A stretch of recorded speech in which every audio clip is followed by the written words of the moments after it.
حامل القرآن.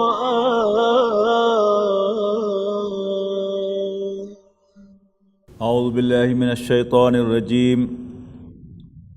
بسم اللہ الرحمن الرحیم. لن تنالوا البر حتى تنفقوا مما تحبون وما تنفقوا من شيء فإن الله به عليم.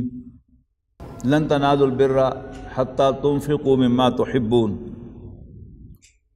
وما تنفقوا من شيء فإن الله به عليم. یہ بڑا عظیم پیغام ہے کہ جو ایک آیت میں مکمل ہو گیا ہے، چوتھے پارے کی اس پہلی آیت میں. ترجمہ ہے لن تنالوا البر، تم نیکی کو کبھی نہیں پا سکتے، کبھی نہیں پہنچ سکتے، حتیٰ تنفقوا مما تحبون، یہاں تک کہ تم خرچ کرو اس میں سے جس سے تم پیار کرتے ہو، جو تمہیں پسند ہے. وما تنفقوا من شیء، اگرچہ جو کچھ بھی تم خرچ کرو اللہ کے راستے میں، فإن اللہ بہ علیم، تو اللہ تعالیٰ کو اس کی خبر ہے. یعنی انسان ایک پیسہ بھی خرچ کرے تو بھی اللہ تعالیٰ کے علم میں ہے، وہ ضائع جانے والا تو نہیں ہے. لیکن واقعتاً کچھ اچیو کرنا، یعنی ایک ہے آخرت کا اجر. آخرت کا اجر تو ایک رائی کے دانے کے برابر، ایک ذرے کے برابر بھی کوئی عمل ہوگا تو اس کا اجر ملے گا. لیکن انسان نیک بن جائے، نیکی کے راستے پر اس کو چلنے کی توفیق مل جائے، یہ کیا ہے؟ یہ نیکی کو پہنچنا ہے. یہ انسان اس وقت تک نہیں پہنچتا اس مقام کو جب تک کہ وہ اپنی محبوب شے اللہ کے راستے میں خرچ نہ کرے. یہ جو سیاق و سباق چل رہا ہے کہ اہل کتاب کے ساتھ ایک ڈائلاگ چل رہا تھا کہ جو چیزیں قرآن مجید نے حرام کی ہیں وہی حرام چیزیں ہیں، اور بنی اسرائیل کا اس پر اعتراض تھا کہ بہت سی چیزیں کہ جو اللہ تعالیٰ نے حرام کی ہوئی تھی وہ نبی اکرم صلی اللہ علیہ وسلم نے کیسے حلال کر دی ہیں. ان میں سے ایک جو ایشو تھا وہ تھا اونٹ کا گوشت. مسلمانوں میں ہماری شریعت میں یہ حلال ہے، پسندیدہ ہے، لیکن بنی اسرائیل اس کو حرام سمجھتے تھے. اس کی بیک گراؤنڈ کیا تھی کہ حضرت یعقوب علیہ السلام جو ظاہر ہے ان کے بڑے تھے، یعنی یعقوب علیہ السلام ہی کا لقب اسرائیل تھا جس کے معنی ہے عبداللہ. انہیں اونٹ کا گوشت بہت پسند تھا، تو اسی چیز کو اچیو کرنے کے لیے کہ اللہ کے راستے میں کوئی شخص جو ہے وہ قربانی کر سکتا ہے اس چیز کی جو سب سے زیادہ پسند ہو.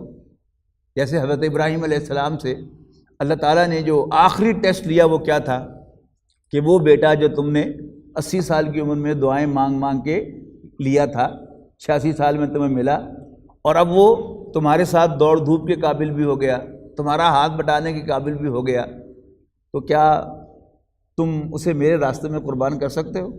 ابراہیم علیہ السلام نے کہا یس آئی کین، اور کر کے دکھا دیا.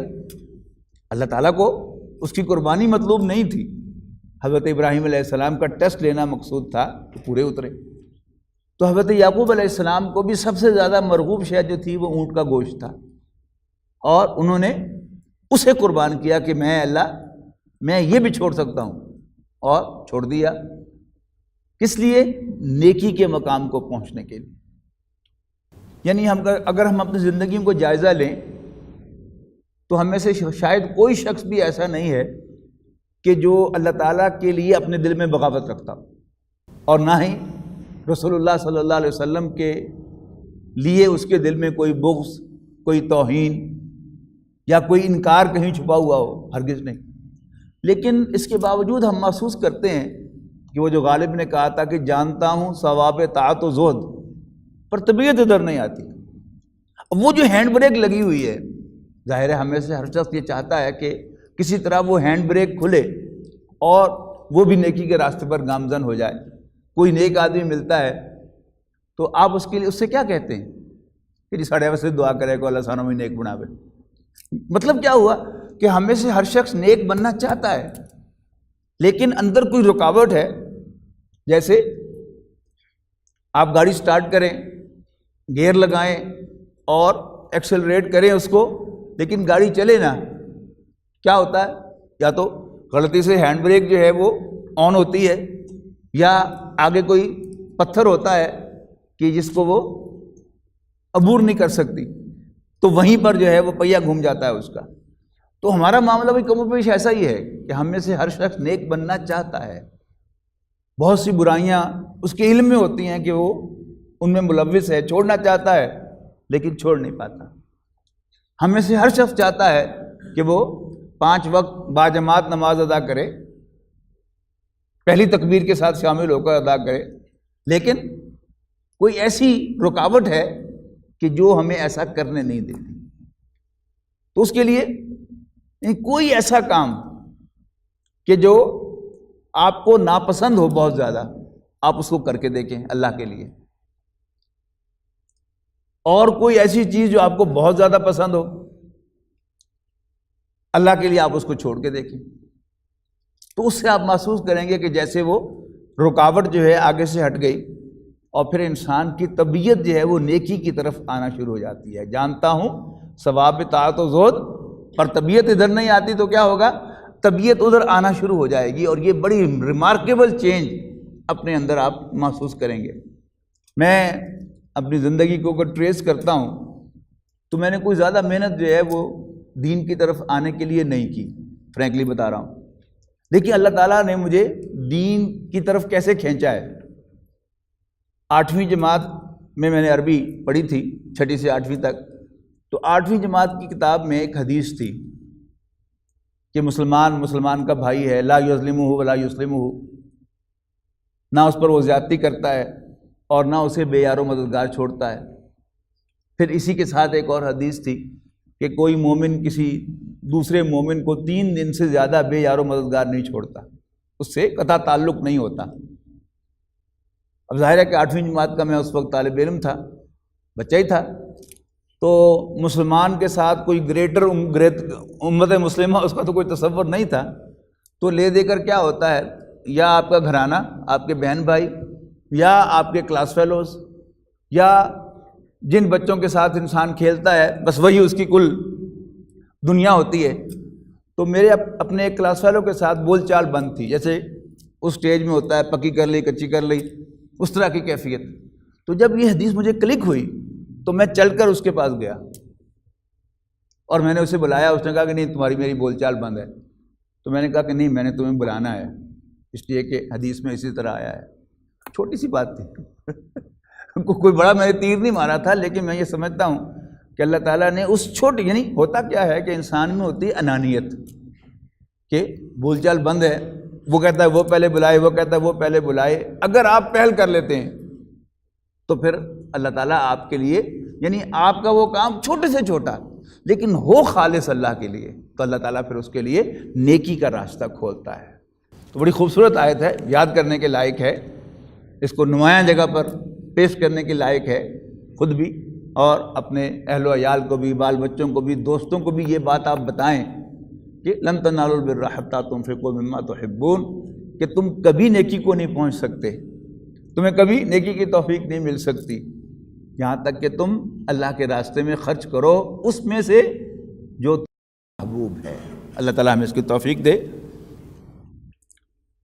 وما تنفقوا من شیء،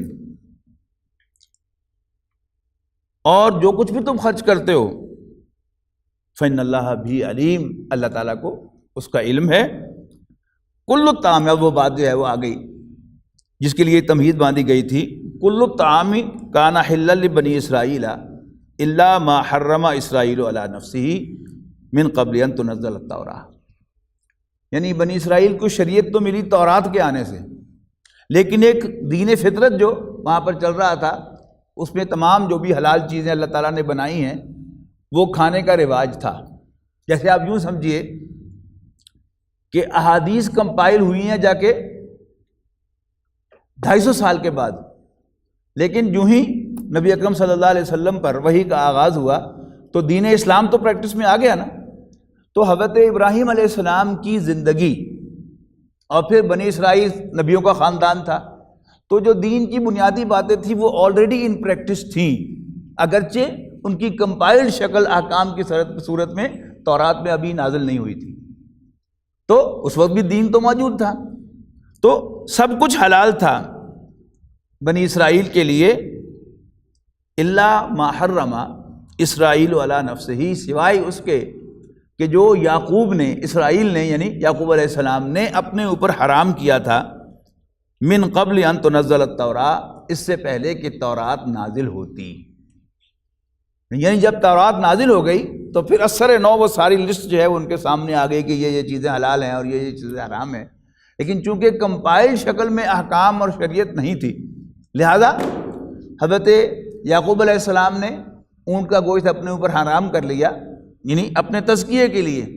صرف یہ پریکٹس کرنے کے لیے کہ میں اللہ تعالیٰ کو راضی کرنے کے لیے اپنی محبوب چیز بھی چھوڑ سکتا ہوں، لہذا بنی اسرائیل نے اسی روایت کو اڈاپٹ کر لیا، لیکن جب تورات آ گئی تو اس کے بعد پھر یہی احکام تھے کہ جو قرآن مجید کے اندر احکام ہے کہ بنیادی طور پر 4 ہی حرام چیزیں ہیں، وہ ایک سے زائد مرتبہ ہم پڑھ آئے ہیں پہلے سورہ بقرہ میں کہ ان اللہ حرم علیکم المیتۃ والدم ولحم الخنزیر وما اہل بہ لغیر اللہ، کہ اللہ تعالیٰ نے حرام کر دیا ہے تم پر مردار، بہتا ہوا خون، خنزیر کا گوشت، اور وہ جانور جس کو ذبح کرتے ہوئے غیر اللہ کا نام لیا گیا ہو یا جو غیر اللہ کی نظر ہو، خواہ وہ جانور ہو خواہ وہ اور کوئی کھانے پینے کی چیز ہو، وہ کیا ہے، یہ ابدی 4 حرام چیزیں ہیں۔ تورات میں بھی یہی تھی اور اسلام کے اندر قرآن مجید میں نبی اکرم صلی اللہ علیہ وسلم کی لائی ہوئی شریعت میں بھی حرام چیزیں یہی ہیں۔ قل فاتو، اب حضور صلی اللہ علیہ وسلم سے کہا جا رہا ہے کہ یہ جو آپ سے ڈیبیٹ کر رہے ہیں ان سے کہو فاتو بالتورات، لاؤ تورات، فتلوہا ان کنتم صادقین، اور اسے پڑھو اگر تم اپنے کلیم میں سچے ہو کہ اونٹ کا گوشت کھانا یہ تورات میں بھی حرام تھا۔ فمن افترا علی اللہ کذبا، تو جو کوئی بھی اللہ تعالیٰ پر جھوٹ باندھے، من بعد ذالک، اس کے بعد بھی، فاولئک هم الظالمون، تو ایسے ہی لوگ زیادتی کرنے والے ہیں، ایسے ہی لوگ ظالم ہیں۔ قل صدق اللہ، کہو اللہ تو سچا ہے، فاتبعوا ملت ابراہیم حنیفا، تو تم ابراہیم یکسو کی پیروی کرو، تم ابراہیم یکسو کے دین کی پیروی کرو، ان کے طریقے کی پیروی کرو، وما کان من المشرکین، اور وہ ہرگز مشرک نہیں تھے۔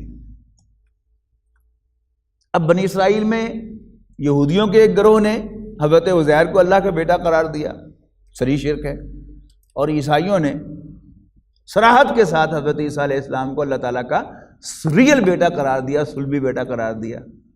تو اگر تم کلیم کرتے ہو کہ تم ابراہیم کے فالوورز ہو تو پھر ابراہیم تو مشرک نہیں تھے، تو انہی کے طریقے کی پیروی کرو۔ حضرت ابراہیم علیہ السلام وہ عظیم شخصیت ہیں کہ جن کو اللہ تعالیٰ نے امام الناس کا خطاب دیا تھا، اور جو آسمانی ریلیجن ہے 3، اسلام، یہودیت اور عیسائیت، یہ تینوں تو صراحت کے ساتھ حضرت ابراہیم علیہ السلام کو مانتے ہیں اللہ تعالیٰ کے پسندیدہ بندے اور اللہ تعالیٰ کے ایک نبی کی حیثیت سے۔ ان تینوں کے بعد جو سب سے بڑا مذہب ہے وہ ہندو مذہب ہے، اور ہندو اس کے ساتھ ہی بدھ مت ہے، یہ قریب قریب کے جو سارے مذاہب ہیں ان کی اوریجن بھی ایک ہے۔ اور مولانا مناظر حسن گیلانی رحمۃ اللہ علیہ کی رائے یہ ہے کہ یہ ایرینز جو ہیں، آریائی، یہ لاسٹ ٹرائبز آف بنی اسرائیل ہیں، یعنی بنی اسرائیل کی تاریخ میں کچھ قبیلوں کا ذکر نہیں ملتا کہ وہ کہاں گئے، تو ان کی رائے یہ ہے کہ وہی لاسٹ ٹرائبز جو ہیں وہ یہاں آ کر ہندوستان میں آباد ہوئے، اور پھر انہوں نے اس دین کی بگڑی ہوئی شکل کو یہاں اختیار کیا۔ تو ان کے ہاں جو ایک اوتار ہے براہما، ان کی رائے یہ ہے مولانا مناظر حسن گیلانی رحمۃ اللہ علیہ کی کہ یہ حضرت ابراہیم علیہ السلام ہی کی شخصیت ہے، ان کی تعلیمات بھی مسخ ہو گئیں اور ان کا نام بھی تھوڑا سا آلٹر ہو گیا، لیکن اصل میں یہ یہی ہے۔ انہوں نے مزید یہ دلیل دی ہے کہ ہندو مت کی تاریخ کے اندر گوتم بدھ جو ہے اس کا ایک بہت بڑا مقام ہے، اور گوتم بدھ کا تعارف کیا ہے کہ یہ کپل وستو کا شہزادہ تھا. یہ بدھ مت کا سب سے بڑا ہے نا گوتم بدھ. اور آپ سارے یعنی انڈیا میں ادھر دوسرے جو ممالک ہیں اس کے قریب قریب سب کے سب جہاں بدھ مت عام ہے، اور ایون آپ اپنی جو عجائب گھر ہیں ان کے اندر چلے جائیں کہ سب سے زیادہ بت آپ کو جو ملیں گے وہ گوتم بدھ کے ملیں گے. مولانا مناظر حسن گیلانی رحمۃ اللہ علیہ کی رائے یہ ہے کہ چونکہ ہندوستان کی تاریخ بتاتی ہے کہ یہ کپل وستو کا شہزادہ تھا، اور پے جو ہے یہ عربی زبان میں نہیں ہے، تو یہ اصل میں فے تھی، یعنی کپل وستو نہیں تھا، کفل تھا. تو قرآن مجید میں ذکر ہے ایک پیغمبر کا ذوالکفل، کفل والا، تو یہ اصل میں حضرت کفل ہی تھے، کفل والے ہی تھے شہزادے کہ جن کی پوجا کرنی شروع کر دی انہوں نے، بجائے ان کی تعلیمات پر عمل کرنے کے انہی کے بت بنا لیے اور انہی کو پوجنا شروع کر دیا. واللہ عالم، ان کی رائے ہے. اس لیے کہ حضرت ابراہیم علیہ السلام کو اگر آپ امام الناس مانیں تو پھر جو انسان کا دل کہتا ہے وہ یہ کہ صرف عیسائی، یہودی اور مسلمان ہی ان کے پیروکار نہ ہوں، باقی تمام مذاہب کے بھی اصل سورس جو ہیں وہ ابراہیم علیہ السلام ہی ہوں، اور اس سے یہ رائے جو ہے ان کی کوئنسائڈ کرتی ہے. لہذا امکان ہے کہ ایسا ہوگا، لیکن ہم یقین کے ساتھ نہیں کہہ سکتے، اس لیے کہ اس کے لیے یقین کے ساتھ کہنے کے لیے ہمیں قرآن و سنت سے کوئی دلیل یا پروف کم سے کم جو دنیاوی ریکارڈز ہیں ان سے چاہیے، جو کہ تاحال موجود نہیں ہے. وما کان من المشرکین، اور ابراہیم ہرگز مشرک نہیں تھے. ان اول بیت وضع للناس للذی ببکہ، بنی اسرائیل نے ایک اور الزام لگایا نبی اکرم صلی اللہ علیہ وسلم پر کہ ابراہیم علیہ السلام تو عراق میں پیدا ہوئے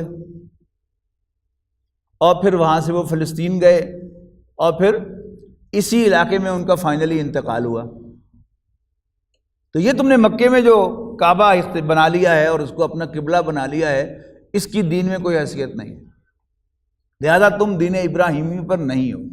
اب یہ اس بات کا جواب دیا جا رہا ہے اللہ تعالیٰ کی طرف سے کہ بلا شبہ حضرت ابراہیم علیہ السلام وہاں پیدا ہوئے اور زیادہ وقت ان کا وہاں گزرا اور وہیں ان کا انتقال ہوا، لیکن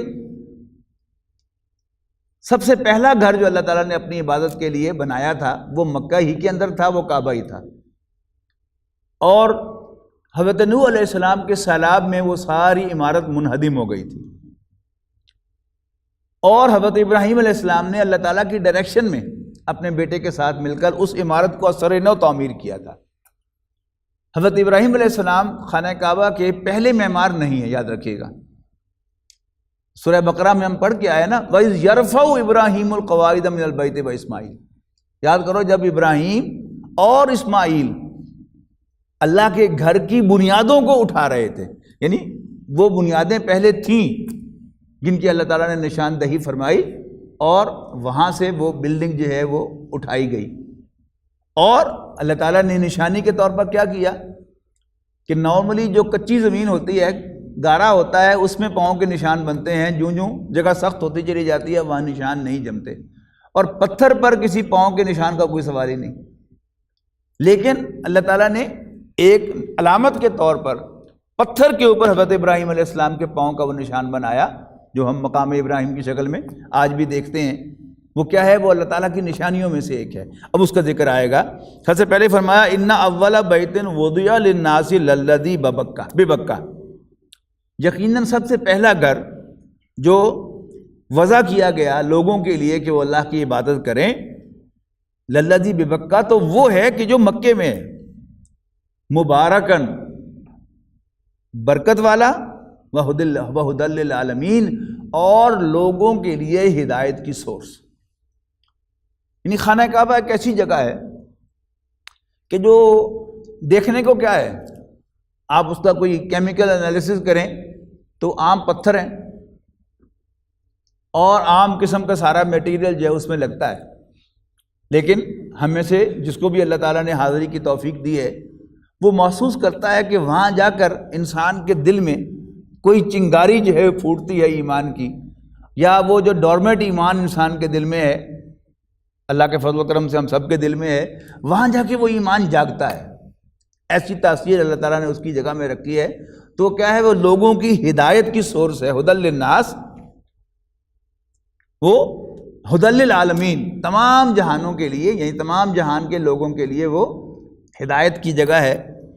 فیہ آیات بینات، اس میں واضح نشانیاں ہیں. مقام ابراہیم اور مقام ابراہیم بھی ہے. زمزم جو ہے وہ کیا ہے؟ وہ اللہ تعالیٰ کی ایک بہت بڑی نشانی ہے. وہ پانی کہاں سے آ رہا ہے، کیوں ختم نہیں ہو رہا، اس کا کوئی اندازہ نہیں ہے. یعنی روز سعودی عرب سے باہر کتنے ملین لیٹرز پانی جو ہے وہ حجاج اور عمرہ کرنے والے حضرات جو ہیں وہ لے کر آتے ہیں، اس کا کوئی اندازہ نہیں ہے. پھر حرم شریف کے اندر جہاں لاکھوں لوگ ہر وقت موجود ہوتے ہیں، وہ پانی جو ہے وہ ریگولرلی سرو ہو رہا ہوتا ہے. مسجد نبوی کے اندر سرو ہو رہا ہوتا ہے، یہاں تک کہ وہاں مقامی لوگ جو ہیں وہ بھر کر اپنے گھروں کو لے جا رہے ہوتے ہیں. لیکن بہرحال وہ پانی ہے کہ جو ختم نہیں ہو رہا. اگرچہ اس میں انہوں نے اضافی پانی جو ہے وہ ایڈ کر کے اس کی کوانٹٹی بڑھائی ہے، لیکن وہ اصل سورس جو ہے وہ جوں کی توں برقرار ہے. بلکہ پچھلے سال کی بات ہے، شاید وہ سوشل میڈیا پر وہ ایک آیا بھی تھا کہ جب اس کو الزام لگایا گیا شاہ فیصل کے زمانے میں کہ یہ دھوکہ ہے، تو پھر ایک کمپنی کے ذمے انہوں نے لگایا کہ اس کی تحقیق کریں کہ یہ پانی کہاں سے جا رہا ہے. تو پھر ایک جو انجینئر تھے، مسلمان انجینئر، پھر انہوں نے ساری اس کی تحریر جو ہے وہ کی تھی کہ میں نے خود جو ہے وہ باوضو ہو کر اس میں اتر کر میں نے دیکھا تھا کہ بس ایک جگہ سے وہ پانی جو ہے وہ سم رہا ہے اور آتا چلا جا رہا ہے. اور یہ پانی کا سمنا جو ہے، یہ اس کا مشاہدہ بھی میں نے کیا ہے کہ دریائے نیل جو ہے اس کے دو حصے ہیں. ایک تو یوگنڈا میں آتا ہے وہ پیچھے سے، لیکن یوگنڈا میں ایک جگہ ہے کہ جہاں پر باقاعدہ ایک چشمے کی صورت میں وہ پھوٹتا ہے. وہ جگہ جو ہے میں نے دیکھی ہے یوگنڈا میں کہ جہاں پر زمین میں سے بس پانی جو ہے وہ نکل رہا ہے. ہم جن دریاؤں سے واقف ہیں، یعنی ہندوستان اور پاکستان میں، وہ سب کے سب جو ہیں وہ برفانی جو تودے ہیں ان سے جو برف پگھلتی ہے وہ ان سے وجود میں آتے ہیں. لیکن دریائے نیل جو ہے اس کی دو سورسز میں سے ایک سورس جو ہے وہ باقاعدہ وہ چشمہ ہے کہ جو زمین کے اندر سے پھوٹ رہا ہے. صاف نظر آتا ہے کہ وہاں پر وہ بھنور جو ہے بن رہی ہے اور یہاں سے وہ پانی جو ہے وہ نکل رہا ہے اور پھر آگے جو ہے پھر جاتا ہے اور مصر کی طرف جاتا ہے. لیکن اس کی جو سورس ہے وہاں پر وہ ایک سورس وہ یوگنڈا کے اندر ہے. تو اسی طرح اللہ تعالیٰ ہی کی طرف سے یہ زمزم جو ہے یہ ایک ایسا سورس ہے، یہ ایسا چشمہ ہے، یہ ایسا کنواں ہے کہ جس کے اندر پانی جو ہے ایڈ ہوتا چلا جاتا ہے. اور آپ سال ہا سال تک اس کو رکھیں، اس کی فارم جو ہے وہ آلٹر نہیں ہوتی، اس کا ذائقہ جو ہے اس کے اندر کوئی تبدیلی نہیں آتی. ایسی اللہ تعالیٰ نے اس کے اندر کوئی تاثیر رکھی ہوئی ہے، وہ بھی کیا ہے؟ وہ اللہ تعالیٰ کی نشانی ہے. پھر یہ کہ 4000 سال گزر چکے ہیں حضرت ابراہیم علیہ السلام کو، آج بھی وہ سعی بین الصفا والمروہ وہ کنٹینیوسلی چل رہی ہے، اس میں کوئی رکاوٹ نہیں ہے. پھر یہ کہ طواف کرنے کے لیے اللہ تعالیٰ نے صرف ایک ہی جگہ مقرر کی ہے. بنی اسرائیل کے پیغمبر بھی حج کرنے کے لیے، آج صبح ہی میں پڑھ رہا تھا تفسیر عثمانی تو اس کے ذریعے میرے سامنے آیا کہ قبلہ تو اگرچہ بنی اسرائیل کا بیت المقدس ہی تھا، لیکن بنی اسرائیل کے پیغمبر بھی حج کرنے کے لیے اور طواف کرنے کے لیے خانہ کعبہ ہی کی طرف آیا کرتے تھے. تو وہ کیا ہے؟ فی آیات بینات، اس میں واضح نشانیاں ہیں. مقام ابراہیم ہے. ومن دخلہ کان آمنا، اور جو اس گھر میں داخل ہو گیا وہ امن میں داخل ہو گیا، اس نے امن کو پا لیا. وَلِلَّهِ عَلَى النَّاسِ حِجُّ الْبَيْتِ مَنِ اسْتَطَاعَ إِلَيْهِ سَبِيلًا، اور اللہ کے لیے اس گھر کا حج کرنا، حج کے لفظی معنی قصد کرنے کا، حجہ یحج قصد کرنا، کسی چیز کا ارادہ کرنا. تو اصل میں حاجی وہ ہوتا ہے کہ جو حج کرنے کے لیے جا رہا ہو، لیکن ہمارے ہاں عام معروف وہ ہے کہ جو حج کر کے آیا ہو. تو حج کے معنی قصد کرنا. تو لوگوں کے ذمے ہے اللہ کے لیے اس گھر کا قصد کرنا، یعنی اس گھر کو وزٹ کرنا. من استطاع الیہ سبیلا، جس کو بھی اس راستے کو اختیار کرنے کی استطاعت ہو۔ اس میں فائنینشیل استطاعت بھی آ گئی، جسمانی استطاعت بھی آ گئی، اور جو بھی شرعی پابندیاں ہیں اس کی استطاعت بھی آ گئی۔ مثلاً ایک عورت جو عدت کے اندر ہو اسے بھی حج کرنے کی اجازت نہیں ہے۔ حضرت عمر رضی اللہ تعالیٰ عنہ نے وہ خواتین کے جو عدت کے اندر تھی انہیں واپس بھیج دیا تھا کہ اللہ کا وہ حکم جو ہے وہ اس پر فائق ہے، پھر جب تم عدت سے فارغ ہو جاؤ گی اگلے سال تمہیں موقع ملے گا تو حج ادا کر سکتی ہو، لیکن حج کے لیے بھی تم اپنی اس عدت کو ختم نہیں کر سکتی۔ تو یہ کیا ہے؟ استطاعت کی جو وسعت ہے اس کو میں بیان کر رہا ہوں آپ کے سامنے۔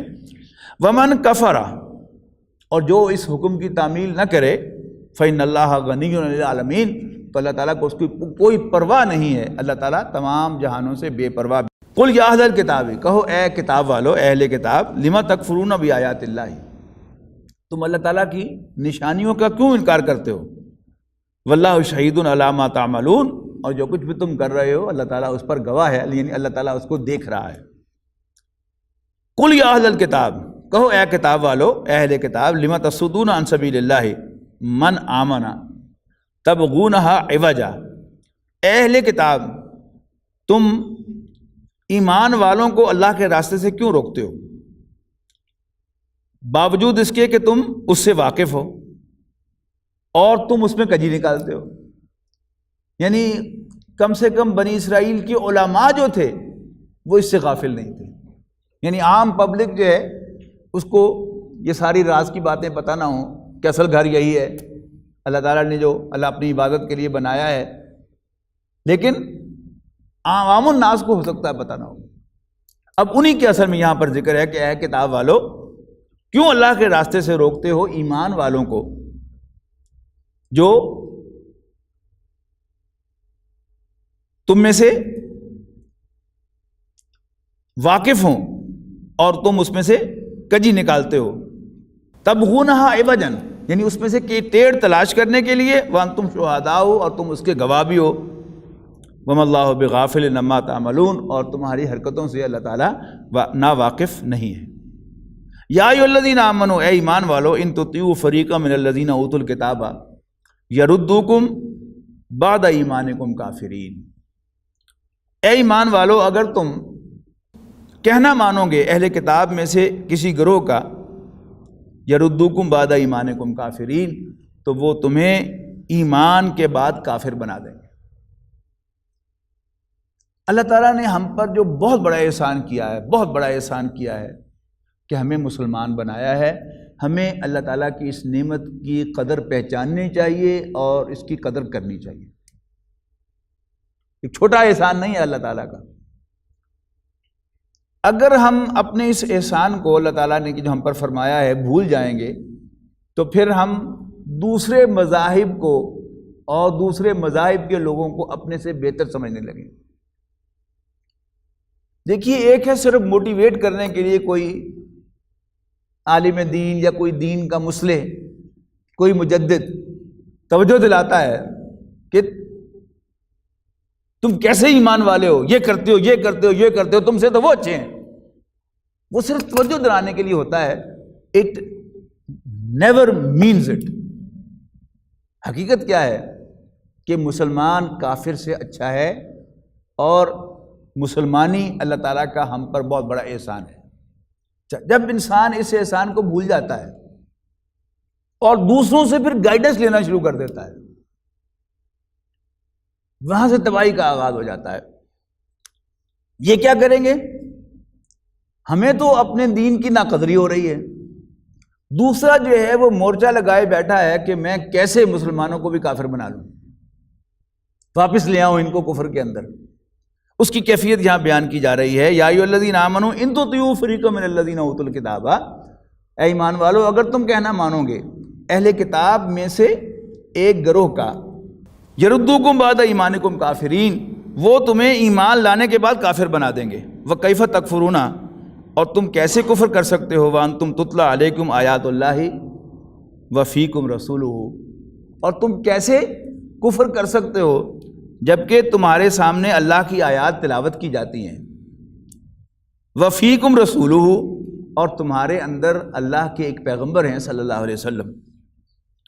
وَمَن يَعْتَصِم بِاللَّهِ، اور جو کوئی اللہ تعالیٰ کی ہدایت کو مضبوطی سے پکڑے گا، فَقَدْ هُدِيَ إِلَى صِرَاطٍ مستقیم، تو وہ صراط مستقیم کی طرف ڈائریکٹ کر دیا جائے گا۔ لیکن جو اللہ تعالیٰ کی ہدایت کو مضبوطی سے نہیں پکڑے گا اور ادھر ادھر منہ مارے گا تو کیا نتیجہ نکلے گا؟ پھر اللہ تعالیٰ بھی اس کی دستگیری چھوڑ دے گا اور کہے گا جا دفع ہو جاؤ۔ جو کفر کو اہمیت دے گا، کفر میں جا کر ہدایت ڈھونڈے گا، تو پھر اللہ تعالیٰ بھی اس کی دستگیری نہیں فرمائے گا۔ ہاں، جو اللہ تعالیٰ کی ہدایت کو، قرآن مجید کو، سنت رسول صلی اللہ علیہ وسلم کو مضبوطی سے تھامے گا تو اللہ تعالیٰ اس کی دستگیری فرمائے گا۔ سورہ آل عمران کے دو حصے ہیں، جیسے سورہ بقرہ کے دو حصے تھے کہ پہلے 18 رکوعوں میں اصل خطاب اہل کتاب سے تھا، یہودیوں سے، یا بنی اسرائیل۔ ان میں سے بھی جو پہلے 4 رکوع تھے وہ تمہیدی تھے، اور 5ویں رکوع سے بنی اسرائیل میں خطاب شروع ہوا تھا، یا بنی اسرائیل اذکروا نعمتی التی انعمت علیکم واوفوا بعہدی اوف بعہدکم۔ 5واں رکوع شروع ہو گیا، اور یہ 5واں رکوع جو ہے یہ بنی اسرائیل کو دعوت تھی، بندے مر جاؤ۔ پھر 6 رکوع سے ان کے خلاف پروزیکیوشن شروع ہو گئی کہ تم نے یہ کیا، تم نے یہ کیا، ہم نے تم پر یہ احسان کیا، تم نے اس کے بدلے میں یہ کیا، ہم نے تم پر یہ مہربانی فرمائی اور تم نے یہ حرکت کی۔ یہ سلسلہ جو ہے پھر دوبارہ جا کر 15ویں رکوع کے آغاز میں ختم ہوتا ہے، پھر دوبارہ وہی آیت آتی ہے، یا بنی اسرائیل اذکروا نعمتی التی انعمت علیکم وانی فضلتکم علی العالمین۔ اور پھر 15ویں رکوع سے تحویل قبلہ کا آغاز ہو جاتا ہے اس کی گفتگو کا۔ اس میں سب سے پہلے حضرت ابراہیم علیہ السلام کا ذکر ہے، 15واں رکوع حضرت ابراہیم اور حضرت اسماعیل پر ہے، اور پھر 16واں رکوع جو ہے پہلے پارے کا آخری رکوع، وہ بنی اسرائیل پر اتمام حجت ہے اس اعتبار سے کہ تمہارے سب بڑے، ابراہیم، اسحاق، اسماعیل، یعقوب، یہ سب کے سب تو اسلام ہی کے پیروکار تھے، تم کہاں سے نیا دین لے کے آ گئے ہو؟ تم بھی مسلمان بن جاؤ۔ اور یہ بات نہیں چلے گی کہ تم اسی پر خوش رہو کہ ہم نبیوں کی اولاد ہیں، تلک امۃ قد خلت، یہ ایک گروہ تھا جو گزر گیا، لہا ما کسبت، اس گروہ کے کام آئے گا جو اس نے کمایا، ولکم ما کسبتم، اور تمہارے کام آئے گا جو تم کماؤ گے، ولا تسألون عما كانوا يعملون، اور ان کے کیے ہوئے اچھے اچھے کام ان کے بارے میں تم سے سوال نہیں کیا جائے گا، تمہیں جواب دینا ہوگا اس کا کہ تم کیا کر کے آئے ہو۔ اور پھر 17ویں رکوع کے اندر، دوسرے پارے کے پہلے رکوع کے اندر تحویل قبلہ کا حکم آ گیا، اور پھر 17واں رکوع اور 18واں رکوع اسی پر ایمفیسس ہے کہ تم اکیلے ہو یا جماعت میں ہو، تم گھر پہ ہو یا باہر ہو، تمہیں بہرحال خانہ کعبہ ہی کی طرف رخ کرنا ہے۔ اور پھر یہ بھی واضح کیا کہ یہ تحویل قبلہ کا جو واقعہ ہے اس کو بھی پہچانتے ہیں بنی اسرائیل کے، ان کی کتابوں کے اندر اس کا تذکرہ موجود ہے کہ وہ آخری نبی جو ہوگا وہ قبلہ بدلے گا اور پھر وہ خانہ کعبہ کی طرف رخ کرے گا۔ یہاں تک فرمایا کہ یعرفونہ کما یعرفون ابناءہم، یہ اس بات کو ایسے پہچانتے ہیں کہ جیسے اپنے بیٹوں کو پہچانتے ہیں۔ اس کے برعکس انہوں نے کیا کیا کہ رسول اللہ صلی اللہ علیہ وسلم پر اعتراض شروع کر دیا کہ یہ کیسا نبی ہے تمہارا جس کو ابھی تک اپنے قبلے کا بھی نہیں پتہ، کبھی ادھر منہ کر کے نماز پڑھتا ہے، کبھی ادھر منہ کر کے نماز پڑھتا ہے، اس طرح کی باتیں۔ وہ ساری بحث جو ہے وہ 18ویں رکوع پر کنکلوڈ کی، اور 18ویں رکوع کے آخر میں فرمایا کما ارسلنا فیکم رسولا منکم، اے مسلمانوں جیسے اللہ تعالیٰ نے تم میں اپنا ایک رسول بھیج دیا ہے، یتلو علیکم آیاتنا، جو تمہیں ہماری آیات پڑھ کر سناتا ہے، ویزکیکم، تمہارا تزکیہ فرماتا ہے، ویعلمکم الکتاب والحکمہ، اور تمہیں کتاب و حکمت کی تعلیم دیتا ہے، ویعلمکم ما لم تکونوا تعلمون، اور تمہیں وہ کچھ پڑھاتا سکھاتا ہے جو تم کبھی نہ جان سکتے تھے۔ فاذکرونی اذکرکم، بس تم مجھے یاد رکھو میں تمہیں یاد رکھوں گا، واشکروا لی ولا تکفرون، اور تم میرے شکر گزار بنو اور میری ناشکری نہ کرو۔ اس کے بعد پھر 19ویں رکوع سے اسلام والوں سے یعنی مسلمانوں سے خطاب شروع ہوا، یا ایھا الذین آمنوا استعینوا بالصبر والصلاۃ، وہ مشہور آیات جو ہیں ان اللہ مع الصابرین، وہاں سے مسلمانوں سے خطاب شروع ہوتا ہے۔ سورہ آل عمران میں بھی دیکھیے، اس میں یہاں بالکل ایکول ڈویژن ہے، کل 200 آیات ہیں سورہ آل عمران کی، تو دیکھیے کہ 100 آیات ان میں بنی اسرائیل سے خطاب ہے، اور جو آیت نمبر 101 ہے وہ مسلمانوں سے خطاب کا اصل میں آغاز ہے۔ کیف تکفرون وانتم تتلی علیکم آیات اللہ، اے مسلمانوں تم کیسے انکار کرو گے، کیسے کافر بنو گے جبکہ تمہارے سامنے اللہ کی آیات تلاوت کی جاتی ہیں اور تم میں اللہ کے پیغمبر ہیں، اور جو کوئی بھی اللہ تعالیٰ کی رسی کو مضبوطی سے تھامے گا تو اسے سیدھے راستے کی طرف ڈائریکٹ کیا جائے گا۔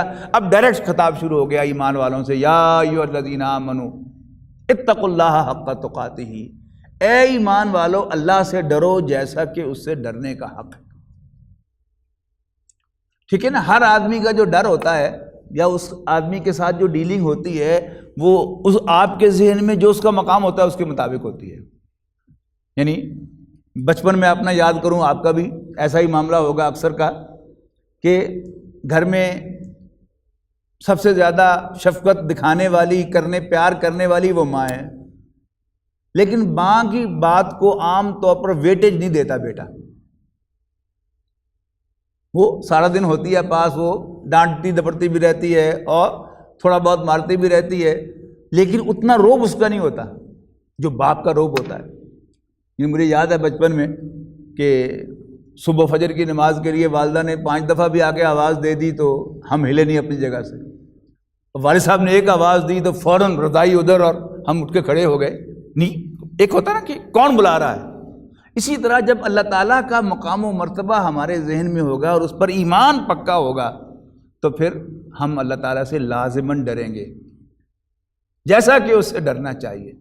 لیکن چونکہ اللہ تعالیٰ ایک نظر آنے والی حقیقت نہیں ہے، یہ غیب کی حقیقت ہے، جتنا جتنا ایمان ہوگا اللہ تعالیٰ پر اتنا ہی اللہ تعالیٰ کا رعب ہمارے دلوں میں قائم ہوگا۔ سورہ انفال میں بڑے خوبصورت الفاظ آئے ہیں کہ انما المؤمنون الذین اذا ذکر اللہ وجلت قلوبهم، ایمان والے تو بس وہ ہیں کہ جب ان کے سامنے اللہ کا ذکر ہوتا ہے تو ان کے دل ڈر جاتے ہیں۔ یعنی فون پر بات کرتے ہوئے بھی آپ کا لہجہ ہر 2 آدمیوں سے بات کرتے ہوئے ایک جیسا نہیں ہوتا۔ آپ اپنے چھوٹے بھائی سے اس لہجے میں بات نہیں کرتے جس لہجے میں آپ بڑے بھائی سے بات کرتے ہیں۔ آپ اپنی والدہ سے اس لہجے میں بات نہیں کرتے جس لہجے میں آپ اپنے والد صاحب سے بات کرتے ہیں نا۔ آپ اپنے سبارڈینیٹ سے اس لہجے میں بات نہیں کرتے جس لہجے میں آپ باس سے بات کرتے ہیں، اور چھوٹے باس سے اس لہجے میں بات نہیں کرتے جس لہجے میں آپ بڑے باس سے بات کرتے ہیں۔ تو اللہ تعالیٰ سے ڈرنا جیسا کہ اس کا حق ہے وہ تو شاید ہم کبھی ادا نہیں کر سکتے۔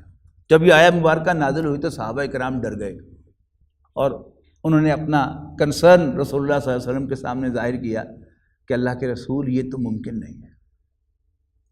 تو صحابہ کی تسلی کے لیے سورہ تغابن کی آیت نازل ہوئی کہ فاتقوا اللہ ما استطعتم، بس اللہ سے ڈرو جتنا تمہارے لیے ممکن ہے، as much as you can.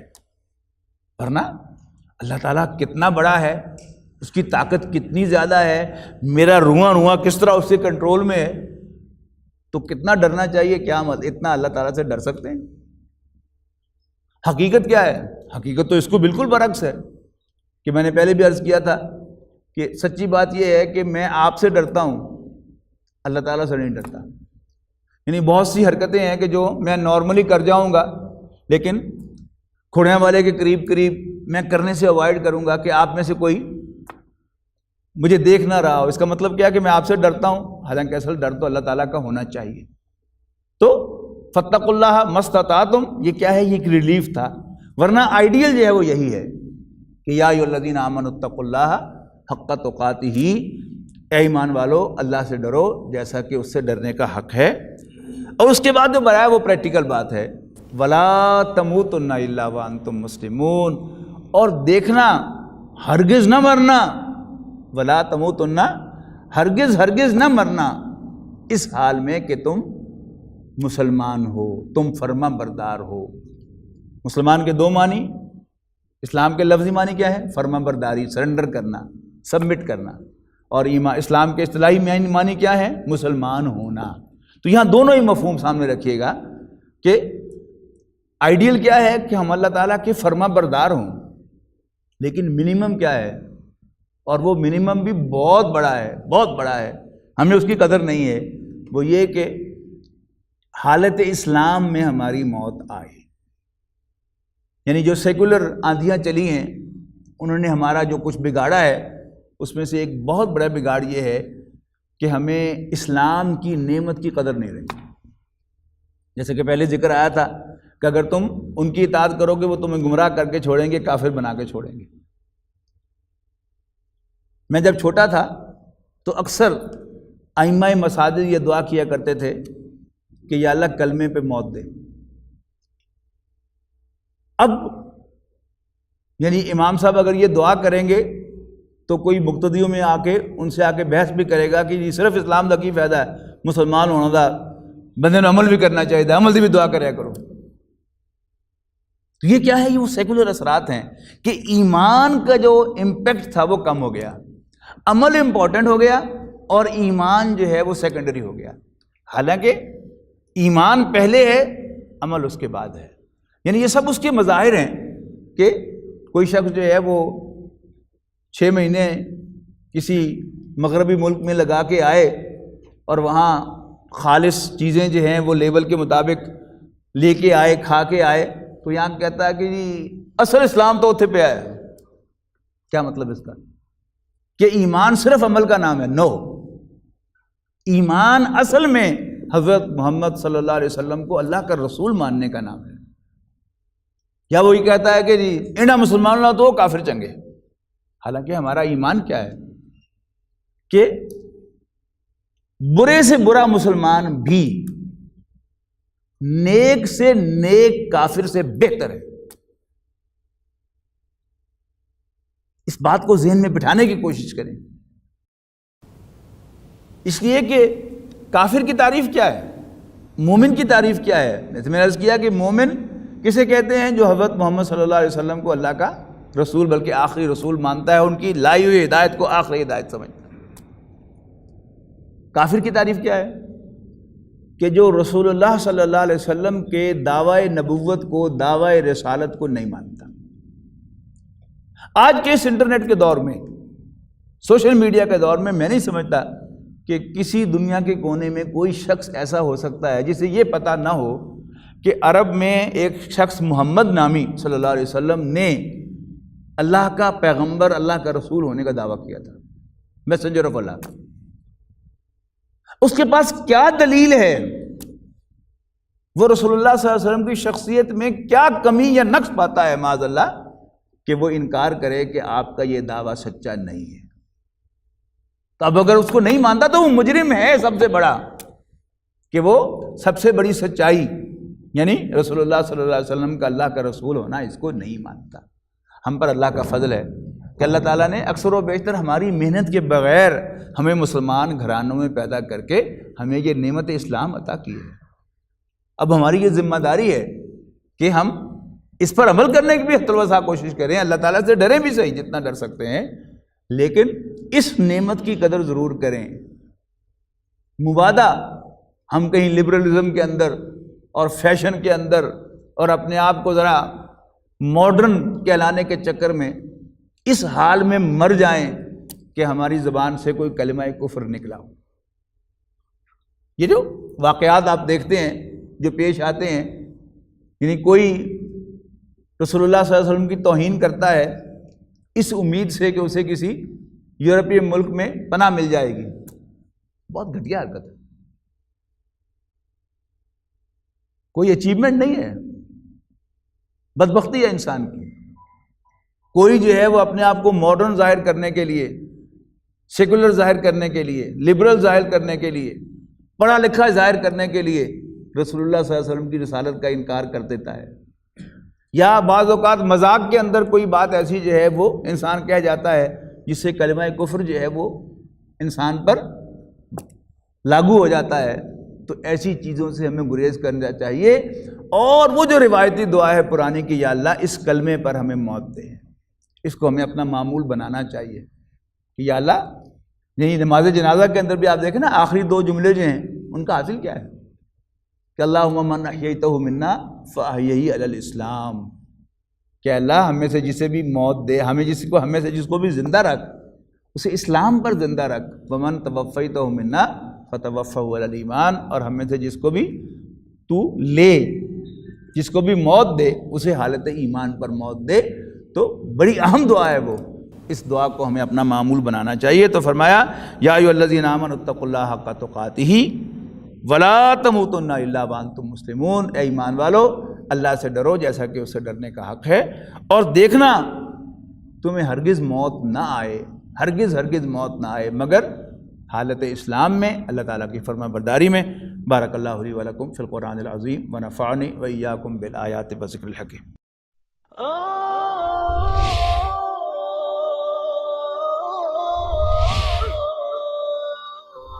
يا حامل القرآن